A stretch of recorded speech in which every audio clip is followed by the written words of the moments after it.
Muy buenos días, tardes o noches. Mi nombre es Diana Jacobo, soy estudiante de enfermería de cuarto semestre. Este video lo realizo para mi clase de patología, para mi evaluación parcial. En este video les estaré hablando de 4 patologías, las cuales son dispepsia, enfermedad ulcerosa péptica, Helicobacter pylori y ERGE. Vamos a comenzar con lo que es dispepsia.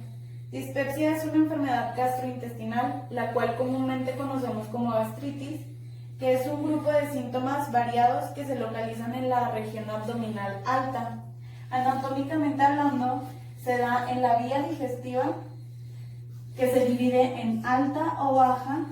La alta es por encima del ángulo de Treitz y la baja es por debajo del ángulo de Treitz. Tiene complicaciones como el cáncer gástrico y el ERGE. Sus síntomas son el dolor, que dependiendo del cuadrante abdominal se van a dar. El más común es en el abdomen superior, que es en el epigastrio. También causa gases intestinales, náuseas, anorexia, eructos, regurgitaciones y pirosis. Las regurgitaciones son cuando el contenido gástrico se regresa sin ningún tipo de esfuerzo, y la pirosis es el ardor, que comúnmente conocemos como las agruras, que puede dividirse en pirosis central y pirosis no localizada. La pirosis central se da más comúnmente en el ERGE y la pirosis no localizada se da en la dispepsia. También tenemos causas, las cuales son por medicamentos, por trastornos de la vía ya sea biliar o del páncreas, por luz del tubo digestivo, por trastornos sistémicos. Les voy a mencionar cada una de estas. Los medicamentos pueden ser el ácido acetil salicílico, la teofilina, los nitratos, los preparados digitálicos, los narcóticos, los estrógenos y el etanol. En los trastornos de la vía biliar y del páncreas tenemos la pancreatitis crónica, que es la inflamación del páncreas. También tenemos lo que es el cáncer de páncreas y el dolor biliar, el cual es causado por colelitiasis, que son cálculos en la vesícula biliar, la coledocolelitiasis, que son cálculos en el conducto colédoco, la disfunción del esfínter de Oddi, que es el esfínter que permite el paso de las secreciones biliares y pancreáticas a la luz del intestino delgado. En la luz del tubo digestivo tenemos la intolerancia alimentaria, que es cuando se impide consumir algún alimento por irritabilidad. Tenemos la enfermedad ulcerosa péptica, que esto es el conjunto de la dispepsia con úlceras. Tenemos el ERGE también. Tenemos cáncer gastroesofágico, que se da en la cámara gástrica o en el esófago. Tenemos infecciones que son en el tracto digestivo y parásitos. En los trastornos sistémicos tenemos la diabetes mellitus, que causa una dispepsia especial. Tenemos la enfermedad tiroidea, que ya sea hipertiroidismo o hipotiroidismo. Tenemos insuficiencia suprarrenal, que son en las glándulas suprarrenales. Tenemos insuficiencia renal y embarazo. De las causas anteriores que les acabo de mencionar, hay 2 principales, las cuales son la intolerancia alimentaria y a la medicación. En la intolerancia alimentaria tenemos que es causada por ciertos alimentos que causan irritación de la mucosa o úlcera preexistente. También causan una estimulación de los receptores aferentes viscerales de la mucosa, que tienen síntomas como un dolor difuso, una sobredistensión gástrica que causa la sensación de plenitud postprandial, la alteración del vaciado gástrico o de la motilidad intestinal, que causa que los síntomas se exacerben y causa también un tránsito digestivo lento. También hay aumento de producción de gas, que esto produce que haya mayor distensión en el abdomen, que haya mayor molestia y mayor dolor. También causa una mala absorción, que esta es una dificultad para absorber nutrientes de los alimentos y otras sustancias por el tránsito lento y mucosa irritada. Tenemos también lo que es la alergia alimenticia, que esta se dispara cuando la inflamación de la mucosa sucede. En algunos ejemplos de alimentos irritantes tenemos lo que es el café, algunos alcoholes, la mayoría de las especias y los picantes.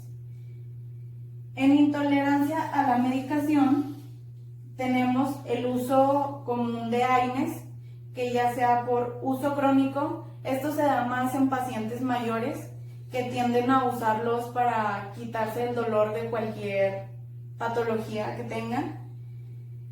Los AINES, causan inflamación de la mucosa gástrica, alteración de la integridad de la mucosa. Estos también pueden causar una lesión crónica, una lesión directa, de la mucosa que recubre la cámara gástrica. Causan una alteración en la motilidad gástrica que causa una disminución de esta, lo cual facilita que haya una retención de sustancias irritantes y detone episodios de dispepsia. También causa reflujo gastroesofágico a causa de que algunos alimentos relajan demasiado el esfínter esofágico inferior. Esto causa que haya un retorno del consumo alimentario. Vamos a seguir con la enfermedad ulcerosa péptica. Esto es básicamente dispepsia junto con una úlcera. La úlcera es básicamente una erosión de la capa mucosa del estómago. Para mencionar aquí, la mayoría de las úlceras son acompañadas de dispepsia, pero esto no quiere decir que la mayoría de los pacientes que tengan dispepsia también les causen úlceras. Las principales complicaciones por las que se da esta enfermedad es por la perforación de la úlcera, por el sangrado de la úlcera o porque ya se empieza a presentar un cáncer gástrico o esofágico, que esta es la más común. El cáncer gástrico o esofágico se da en 1 o 3% de los pacientes que tienen dispepsia. Se diagnostica ya cuando tienen una fase avanzada, que es cuando está en el estadio 3 o estadio superior, porque al principio no causa síntomas tal cuales, sino que se confunde con la misma dispepsia. También afecta a pacientes que son menores de 45 años, pero este se da en un porcentaje del 5%. La mayoría de pacientes que ya sufren cáncer a causa de la dispepsia son pacientes mayores de 50 años. También la enfermedad ulcerosa péptica se complica más o aumenta más el riesgo de cáncer a causa de que ya haya tenido una cirugía gástrica previa o tenga familiares con cáncer gástrico. También aumenta el riesgo de tener cáncer a causa de infección por Helicobacter pylori. Para saber que hay presencia de cáncer a causa de la dispepsia, primero que nada se le va a hacer una anamnesis y una exploración física al paciente, en la cual tenemos que preguntar la naturaleza del dolor, o sea, el tipo de dolor, ya sea ardoroso o quemante o una pirosis. También tenemos que preguntar la localización de este dolor, que puede ser en el epigastrio, en el flanco izquierdo, en el hemicinturón izquierdo o urente. También tenemos que preguntar la frecuencia del dolor, o sea, cada cuándo se da este dolor y cada cuándo sufre el dolor. El tiempo, desde cuándo empezó a manifestarse el dolor o los síntomas que ya tiene. Tenemos que preguntar la cronicidad de los síntomas, si hay úlcera o si ya es un cáncer. Tenemos que saber también si la dispepsia que tenía antes es relacionada con algún tipo de comida. También tenemos que saber si se distingue de la vía biliar o del páncreas. En la vía biliar, aquí el dolor va a ser en el epigastrio, que está más marcado en la vía hepática hacia el flanco o hipocondrio derecho. En la vía del páncreas, el dolor va a ser localizado más hacia el flanco izquierdo. cuando no se el diclofenaco o el naproxeno. También por el uso crónico de inhibidores del COX-2 o por gastritis atrófica, que esta facilita la colonización del estómago por el Helicobacter pylori.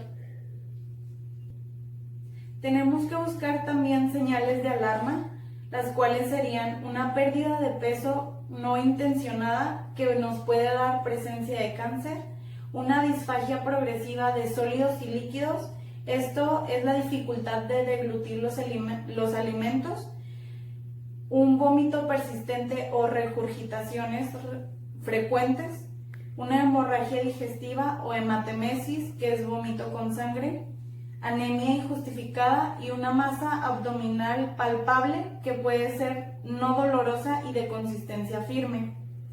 Vamos a pasar a lo que es el Helicobacter pylori. Esta es una bacteria que es capaz de sobrevivir en la acidez del estómago. El 70% de la población lo tiene, pero no por eso desarrollan ninguna patología. El 15% de las enfermedades ulcerosas pépticas se acompañan tanto de dispepsia como de esta bacteria. El Helicobacter pylori modifica el pH gástrico, lo cual puede causar una gastritis atrófica, lo cual nos lleva a una atrofia de las glándulas secretas del estómago, que son las que producen el ácido del estómago. Esto lo hacen para disminuir la producción de ácido en el estómago y para poder reproducirse con mayor facilidad. La acidez que tiene el estómago es útil para la absorción de vitaminas del grupo B, las cuales forman algún tipo de célula sanguínea. También hay factores psicosociales los cuales influyen en la dispepsia, los cuales son la hipocondría, la histeria, la depresión, la ansiedad y las situaciones de estrés constante.